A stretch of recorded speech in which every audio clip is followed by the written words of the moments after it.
Je remercie Dieu pour chaque fois qu'il me convainc. Parfois, je dois le remercier plus que je ne le ressens, mais vous savez. Un jour de la semaine passée, je le remerciais pendant toute la journée. Je disais « Merci Seigneur de m'avoir montré cela. Merci Seigneur parce que... Merci Seigneur de m'avoir montré cela. » Et alors, finalement, j'étais contente que c'était l'heure de dormir pour que tu ne me montres plus rien d'autre.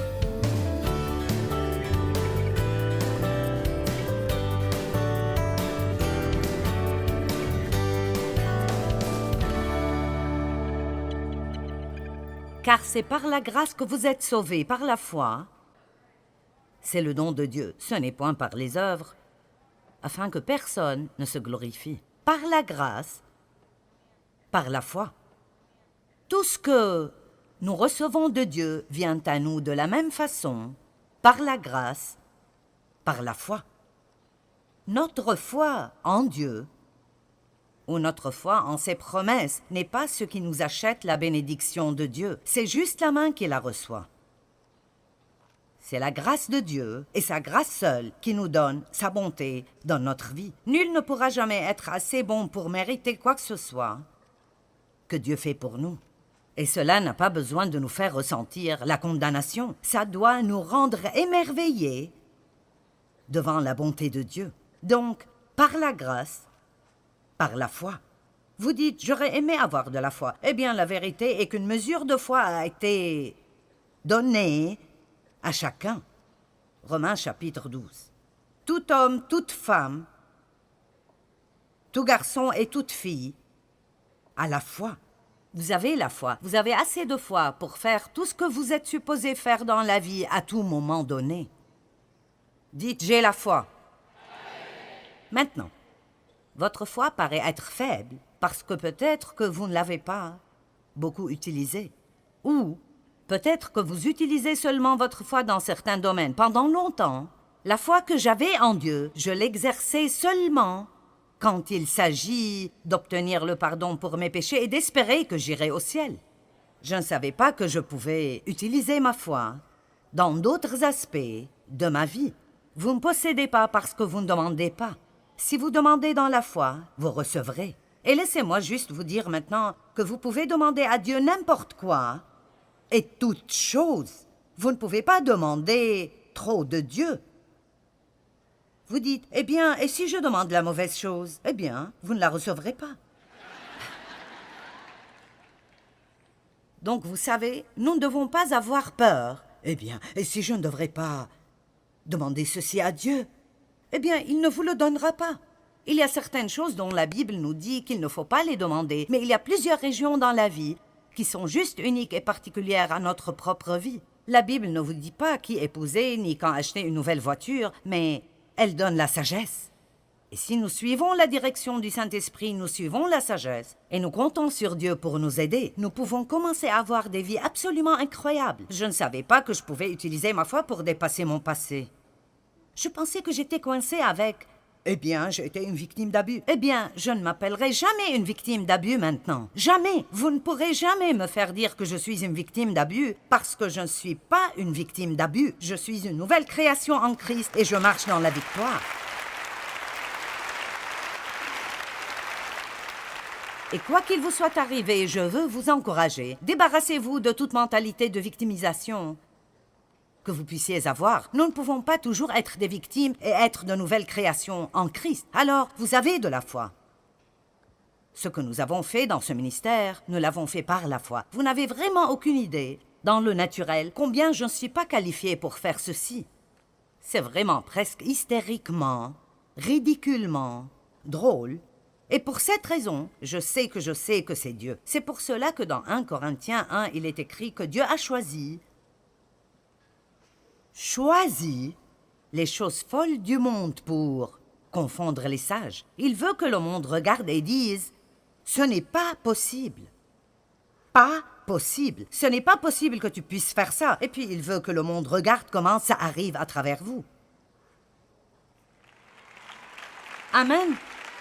Afin que nulle chair ne se glorifie. Je me demande combien de personnes vous ont regardé en pensant « C'est impossible pour toi de changer. » C'est impossible pour toi de faire ceci un jour. Mais en mettant votre foi en Dieu, vous le faites. Eh bien, je n'avais vraiment pas prévu de prêcher à propos de la foi ce week-end. En fait, j'ai pensé à ceci il y a 2 semaines, assis sur ma chaise, parce que je lisais ce chapitre, qui est l'épître à Philémon, et je suis arrivée au verset 22, et quelque chose a cliqué en moi. Et puis j'ai juste pensé, je ferai un petit message sur comment la foi fonctionne, parce que il y a ce qu'on appellerait à juste titre des lois de la foi. Et une loi est quelque chose qui marche à chaque fois. La gravité est appelée une loi, la loi de la gravité, ce qui veut dire qu'à chaque fois, pas parfois, mais à chaque fois que je jette quelque chose dans l'air, ça tombera. Et donc il y a certaines lois de la foi, et ce que je veux dire est qu'il y a certaines façons par lesquelles la foi marchera, et d'autres par lesquelles la foi ne marchera pas. Et alors, comme vous avez la foi, dites « j'ai la foi ». Et comme vous n'obtiendrez rien de Dieu, sauf si vous utilisez votre foi, je pense que ce serait bien de prendre un peu de temps ce matin, juste pour voir si vous faites ce que nous devrions faire avec notre foi, et si vous utilisez cette foi d'une manière qui la rend productive et fonctionnelle. Vous êtes d'accord? Ok. Maintenant, lisons donc Philémon 1, verset 22. Paul écrit à Philémon à propos d'un esclave qu'il avait nommé Onésime, et il s'était en fait enfui de chez Philémon, et Paul l'a rencontré. Et il est devenu un fils spirituel de Paul, et maintenant Paul allait le renvoyer chez Philémon. Et il voulait s'assurer que Philémon le recevra gracieusement et qu'il ne le punirait pas parce qu'il s'était enfui. Et c'est ce dont parle la partie majeure de l'épître. Mais après, Paul dit, et c'est très important, Paul était en prison quand il a écrit cette lettre, en prison, et il n'avait aucune idée de quand il sortirait de là.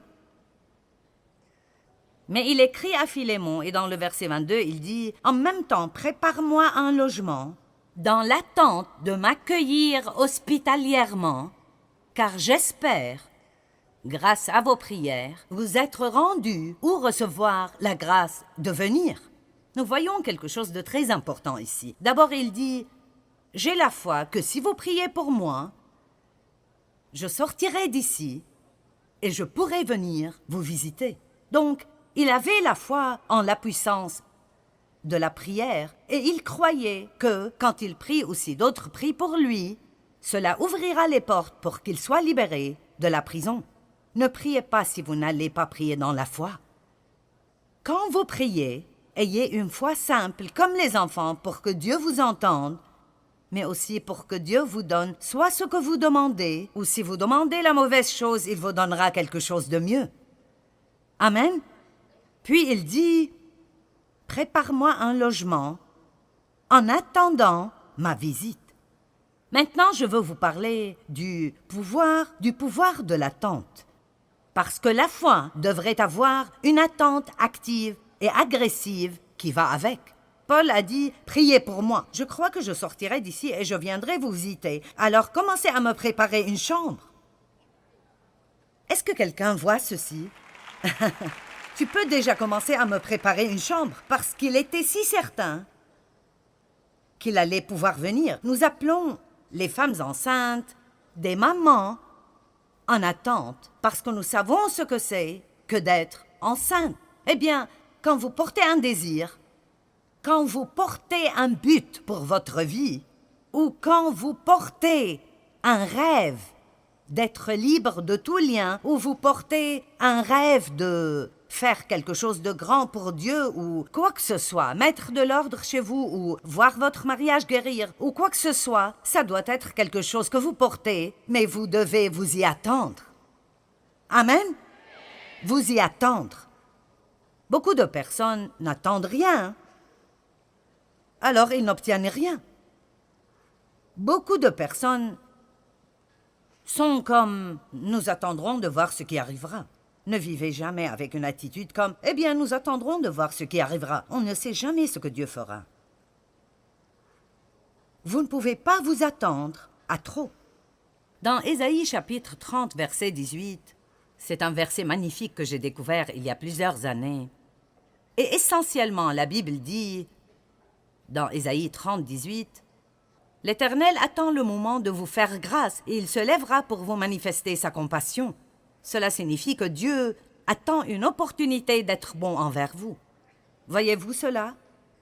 L'Éternel attend ardemment, et le mot « attend » veut dire « espère, cherche à et désire » de vous faire grâce, et alors il se lèvera pour vous manifester sa compassion et vous faire miséricorde. Car l'Éternel est un Dieu juste, béni, heureux, privilégié, et enviable sont tous ceux qui espèrent en lui, qui attendent et cherchent et désirent Dieu et sa victoire, etc. Donc, la simplicité de ceci est, au cas où vous l'avez manqué, que Dieu est assis sur son trône au ciel et il cherche, désire et attend quelqu'un pour être bon avec lui, mais il ne peut être bon que pour quelqu'un qui espère en lui, le cherche, le désire et s'attend à ce qu'il soit bon envers lui. Si vous pouvez juste vous approprier cette chose, c'est assez pour faire une grande différence dans votre vie. Parce que, laissez-moi vous le dire, à quoi vous attendez-vous? Plus de ce que vous aviez dans le passé? Plus de problèmes? Plus de déceptions? Vous vous attendez à être licencié au travail parce qu'il y a des licenciements? Et même, attendez-vous à ce que Dieu vous donne un meilleur travail que celui que vous avez perdu? Et n'attendez pas d'être dans les problèmes jusqu'au cou. Commencez à espérer maintenant. Et pour aller plus loin, laissez-moi vous dire que vous devez déclarer votre attente. Quand vous êtes plein d'attente, vous parlez de ce à quoi vous vous attendez. Vous ne parlez pas de ce que vous avez. Que quelqu'un écoute cela et le comprenne. Psaume 27, 14. Psaume 27, 14. Attends-toi donc à l'Éternel et espère en lui. Sois fort et affermis ton courage, que ton cœur soit vaillant et endurant. Oui, attends-toi à l'Éternel et espère en lui. Que tout le monde dise « Je m'attends ». Maintenant, nous parlons beaucoup d'Ésaïe 40, 31, et dès que je commencerai à le citer, vous le reconnaîtrez tous. Les gens applaudissent quand on cite ce verset. Mais ceux qui comptent sur l'Éternel renouvellent leur force. Ils prennent leur envol comme de jeunes aigles. Sans se lasser, ils courent, ils marchent en avant et ne s'épuisent pas. Nous devons penser que c'est comme...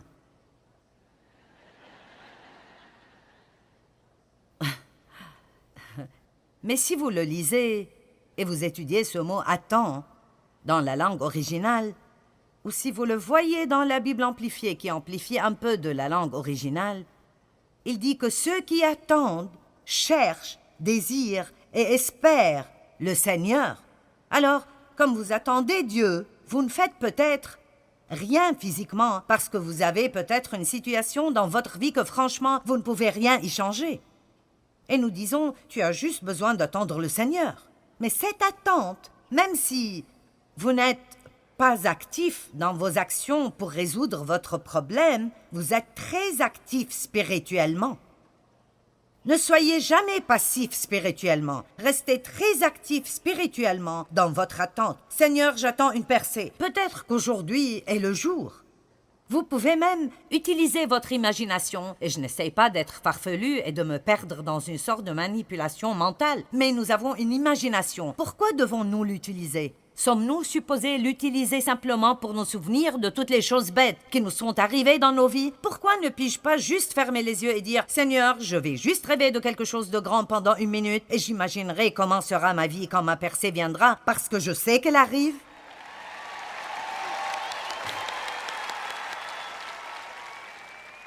Amen. Donc, la foi est pleine d'espérance. Numéro 2, nous devons comprendre que la foi est la seule chose qui plaît à Dieu. Hébreux 11:6. Sans la foi, il est impossible d'être agréable à Dieu, car il faut que celui qui s'approche de Dieu croit que Dieu existe. Et j'aime vraiment la deuxième partie du verset. Et qu'il est le rémunérateur de ceux qui le cherchent ardemment. Maintenant, Dieu ne veut pas que vous croyiez juste qu'il existe, mais il veut que vous croyiez agressivement que si vous étudiez la parole et vous cherchez Dieu et vous priez d'une façon régulière et vous demeurez en Dieu, vous vous attendez a une récompense. Parce que si vous servez Dieu, le jour de paye vient toujours. Amen. Juste comme vous attendez un jour de paye le vendredi ou 2 fois par semaine ou 1 fois ou 2 fois par mois ou d'après la façon dont vous êtes payé, nous attendons ce jour de paye. Eh bien, nous devons attendre une récompense de Dieu parce que si vous étudiez ce mot récompense, Dieu promet encore et encore et encore dans la Bible que si vous faites la bonne chose et vous prenez les bonnes décisions, que nous allons recevoir une récompense dans nos vies. Peut-être que certains de vous sont dans une période de semaille dans votre vie. Eh bien, les périodes de semaille et de labour ne sont pas si captivantes. Mais un fermier ne sème jamais sans avoir une récolte en tête. Il sème parce qu'il s'attend à une récolte. Il ne sort pas pour labourer et enlever les pierres et planter les graines et arroser ce jardin en pensant « Eh bien, je ne sais pas, je ne sais pas. » Non, il attend une récolte et nous devons semer dans l'espérance. C'est pour cela que même si nous ne donnons pas, nous ne devons jamais donner financièrement au royaume de Dieu juste pour recevoir quelque chose. Ce n'est pas une bonne motivation pour le don. Nous devons donner pour que quelqu'un soit béni et pour honorer Dieu, mais nous devons toujours semer avec espérance, en ayant la foi que puisque je suis obéissant de faire ce que Dieu m'a donné de faire, alors je peux lui faire confiance de répondre à tous mes besoins selon ses richesses dans la gloire en Jésus-Christ. Le don est simplement intelligent parce que vous semez dans votre futur. Sans la foi, il est impossible de plaire à Dieu. Nos actes accomplis sans la foi ne plaisent pas à Dieu. C'est seulement ce que nous faisons dans la foi. Et cela veut dire qu'on croit de tout nos cœurs que Dieu nous a demandé de le faire. C'est ce que nous faisons dans la foi pour le glorifier, qui lui plaît. Romains 14, 23, « Tout ce qui n'est pas le produit d'une conviction est péché. » Si vous prenez du temps pour penser à cela, ça peut vous tomber dessus. Tout, quoi que je fasse, que je ne fais pas dans la foi, est péché. L'inquiétude est un péché. La peur est un péché. Combien d'entre vous se plaignent dans la foi? Alors cela veut dire que le fait de se plaindre n'est pas juste un « c'est un péché ». Et c'est pour cela que régulièrement nous devons dire « Merci Jésus, parce que tu m'as pardonné tous mes péchés et je peux être continuellement purifié par le sang de Jésus-Christ. » Amen. Alléluia. N'épousez pas quelqu'un si vous n'êtes pas vraiment dans la foi à ce propos. Vous savez, je me suis mariée la première fois quand j'avais 18 ans parce que... Et je savais tout au fond de moi-même que c'était une erreur. Mais parce que mon père a abusé de moi, sexuellement, je pensais que personne ne voudrait jamais de moi. Alors j'ai pris la première opportunité qui s'est présentée. Je pense que beaucoup de gens font cela. Ils sont si désespérés, ils ont peur de ne jamais avoir personne ou ils essayent de se débarrasser de ces sentiments de solitude qu'ils ont. Alors ils font quelque chose sans avoir la paix. Et puis ils souffrent pendant de nombreuses années. Ne faites pas quelque chose si vous n'avez pas de paix à ce propos. Si vous ne pouvez pas le faire dans la foi, alors ne le faites pas. Ne soyez pas poussés par vos amis à faire des choses que vous savez que vous ne devez pas faire.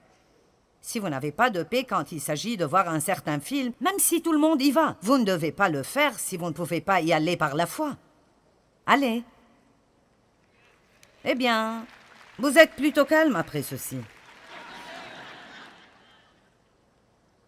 Maintenant, je ne sais pas pour vous, mais j'aime ce genre de choses. J'aime être défié par la parole. En fait, j'aime quand Dieu me corrige ou me réprimande. Je n'aime pas le fait que j'ai fait quelque chose de mauvais, mais je suis contente de pouvoir recevoir la correction de Dieu. Je ne suis jamais condamnée par elle. Je suis heureuse. Je remercie Dieu pour chaque fois qu'il me convainc. Parfois, je dois le remercier plus que je ne le ressens, mais vous savez... Un jour de la semaine passée, je le remerciais pendant toute la journée. Je disais « Merci Seigneur de m'avoir montré cela. Merci Seigneur parce que... Merci Seigneur de m'avoir montré cela. » Et alors, finalement, j'étais contente que c'était l'heure de dormir pour que tu ne me montres plus rien d'autre. Remercier Dieu chaque jour n'est pas comme cela, mais Apprenez comment être content parce que vous avez ce genre de relation avec le roi des rois et le seigneur des seigneurs, et parce qu'il vous aime assez pour ne jamais vous abandonner dans les problèmes que vous avez. J'aime cela, j'aime cela, j'aime cela. Alors si je me mêle de vos affaires en disant tout ce qui n'est pas le produit d'une conviction est péché, que cela vous rende heureux. Tout ce qui vous met mal à l'aise doit être quelque chose dont vous avez besoin. Troisième point. La foi doit être basée sur la parole de Dieu. Plus que tout, d'abord nous avons la foi en Dieu. La Bible dit « Ayez foi en Dieu ». Je vous ai déjà dit que nous avons tous la foi. Une mesure de foi a été donnée à chacun. Maintenant, ce que vous faites de cette foi est votre choix entièrement. Vous pouvez mettre votre foi en vous-même. Cela ne marchera pas, mais si vous voulez essayer pendant quelques années et être misérable, allez-y.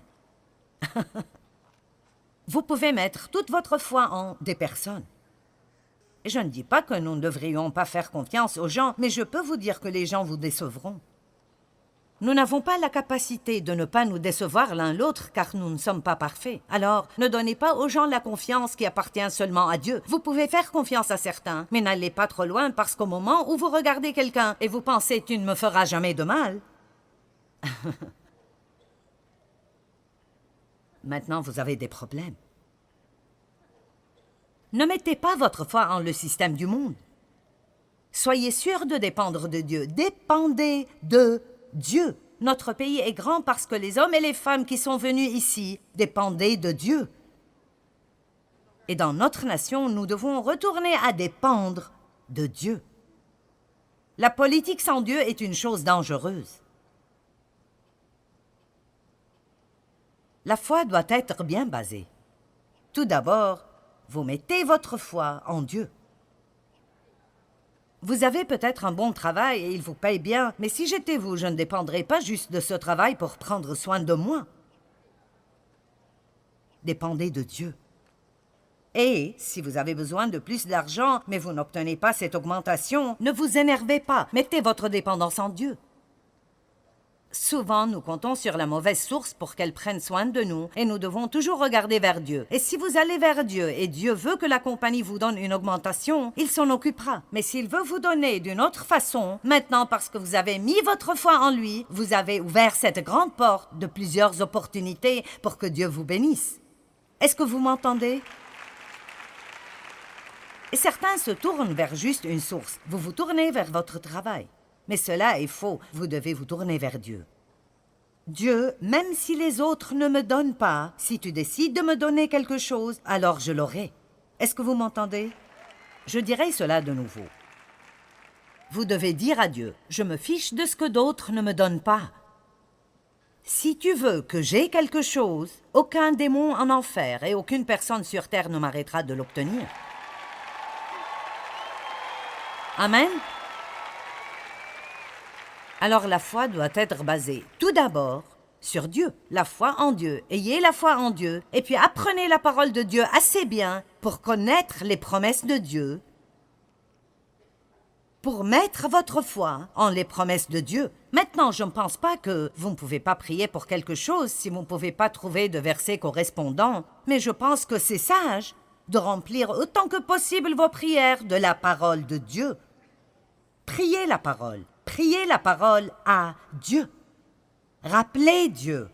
D'autres prophètes l'ont fait. Ils rappelaient Dieu tout le temps de ce qu'il a dit. Et vous devez dire, Dieu, tu m'as promis que tu pourvoirais à tous nos besoins et je m'attends à ce que tu fasses cela. Merci pour cela. Tu as promis, Seigneur, que si j'instruis mes enfants selon la voie qu'ils doivent suivre, même quand ils seront vieux, ils ne s'en détourneront pas. Alors, où qu'ils soient maintenant, Dieu, je crois qu'ils reviendront.